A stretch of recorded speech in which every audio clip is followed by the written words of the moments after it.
आज आपण अमेरिका ठिकाणी फिरायला चाललो आहे। तर आज आपण आंबोली धबधबा कणकवली सिंधुदुर्ग जिल्ह्यातील हा असा फेमस असा आज आपला ब्लॉग होणार आहे।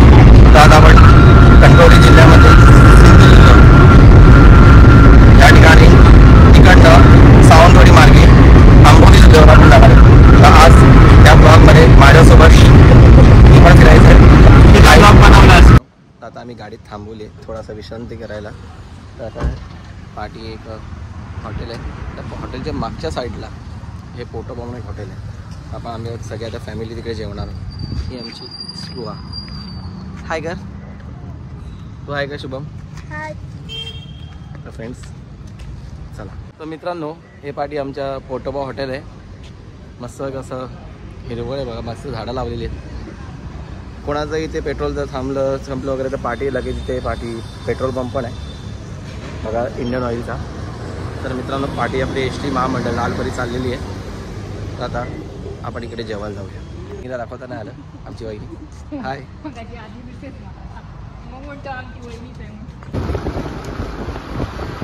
कोणाची गाडी बंद पडली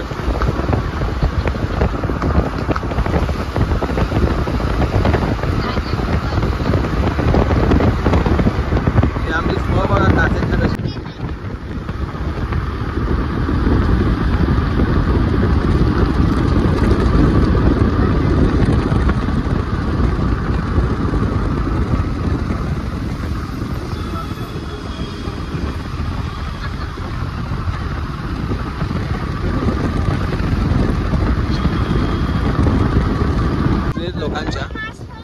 आणि हा इकडे असा सीन मस्त आलेला आहे। नमस्कार मित्रांनो, आज आपण आता मगाशी बोलल्याप्रमाणे आपण मगाशी आपल्या फॅमिलीसोबत आज आपण आंबोली धबधब्याला आलेलो आहे। 2 तासात आपल्याला 2 मिनिटे ट्रॅव्हल केले। आपण कणकवलीपासून सुरुवात केली, सावंतवाडी मार्गे आपण इकडे आलो। हाच रस्ता बेळगावला पण जातो। तर आज आपण माझ्या पाठी बघा किती कसं मस्त की सुंदर असं निसर्गरम्य वातावरण झालेलं आहे। तर आज या ठिकाणी इथे आज आपण ह्या आंबोली धबधबा हा इथे फेमस आहे। सिंधुदुर्ग जिल्ह्यामधला हा सगळ्यात मोठा धबधबा आहे। तर आज आपण या जिल्ह्यावरती सध्या सिंधुदुर्ग जिल्ह्यामधील हा आंबोली धबधबा इथे बरेच असे पर्यटक या ठिकाणी येत असतात। आणि या ठिकाणी आल्यामुळे तिकडचं असं निसर्गाचं सौंदर्य अजून खुलून दिसतं। त्यामुळे आज आपण या धबधब्यावरती आलेलो आहोत।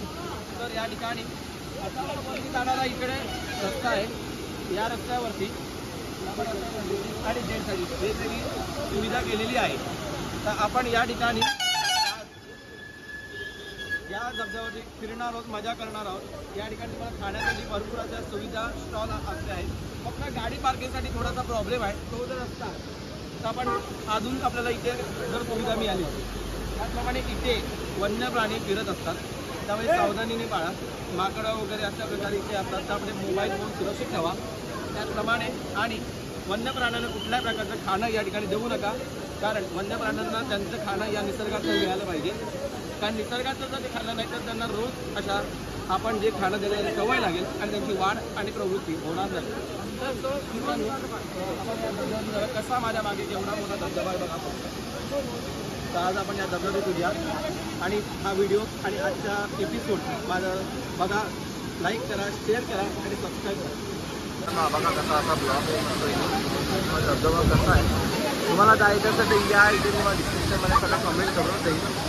असा एकदम चालणारं पाणी आणि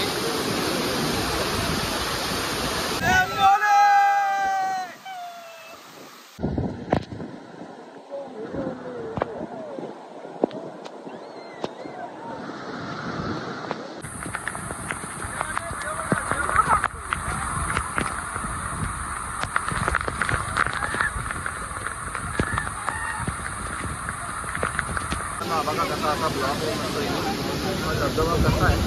तुम्हाला जायचं असेल तर या इथे तुम्हाला डिस्क्रिप्शनमध्ये सगळं कमेंट करून देईल।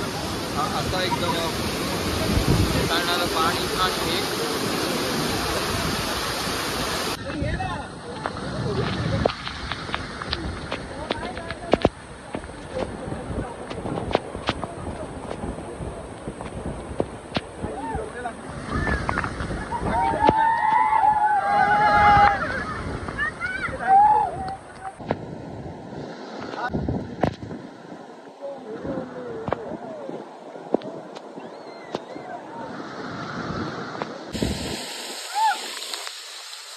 दादा वगैरे सगळे व्हिडिओ काढतोय, मजा करतोय सगळी एकदम. आई आहे आम्ही सगळे.